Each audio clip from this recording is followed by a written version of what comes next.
Hello বন্ধুরা, আজ আমি চলে এসেছি পুরো ফুলের বাগানে বন্ধুরা। তো দেখো কত সুন্দর সুন্দর গাছ ছিল। এত গাছের আমি নাম তো জানি না, বাট দারুণ। এগুলো বাড়ির মধ্যে থাকে, তো এগুলো রোদে থাকলে খারাপ হয়ে যায়। তো যাই হোক, মানে দারুণ ছিল। মানে যে কটায় দেখছিলাম আমার সবই পছন্দ হয়ে যাচ্ছে, জাস্ট দারুণ। তো চলো তোমাদেরকে আমি আরও অনেক কিছু গাছ দেখাবো। তো দেখো এগুলো বেলকানিতে রাখলে খুবই সুন্দর লাগবে। এগুলো নানা ধরনের গাছ ছিল, মানে সে পাতাবাহারের মতো।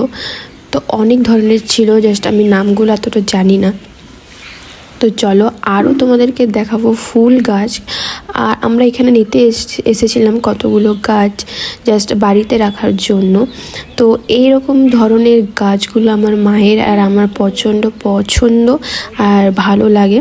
দেন এখানে অনেক রকমের টব ছিল, আর এখানে অনেক ধরনের গাছও ছিল। এটা ওটা ভেতরের দিক ছিল, এটা বাইরের দিকটা। তো তোমরা চাইলেও আসতে পারো, এখানে অনেক সুন্দর সুন্দর গাছ এবং ফুল গাছ পাওয়া যায়, আর অনেক ধরনের পাওয়া যায়, আর খুব লো বাজেটের মধ্যে পাবে, তুমি নিজের বাজেটের মধ্যে পাবে।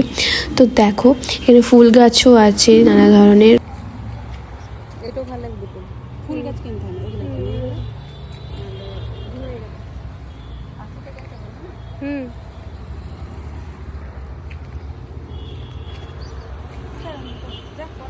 তো এখানে এত এত কালেকশন আছে গাছের এবং ফুল গাছে, তো কোনটা নেব বুঝতে পারছিলাম, সবটাই আমার পছন্দ হয়ে যাচ্ছিলো। তো ফাইনালি এটা নিয়ে নিলাম।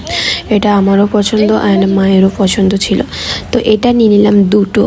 দেন আরও কি নিই সেটা তোমরা পরের ভিডিওতে দেখতে পাবে। তো দেন আমরা দোকানের ভেতরের দিকে চলে গেলাম, ওখানে আরও অনেক কিছু ছিল। তো চলো সেকেন্ড কি নিই, তো ওখান থেকে চয়েস করে নেব।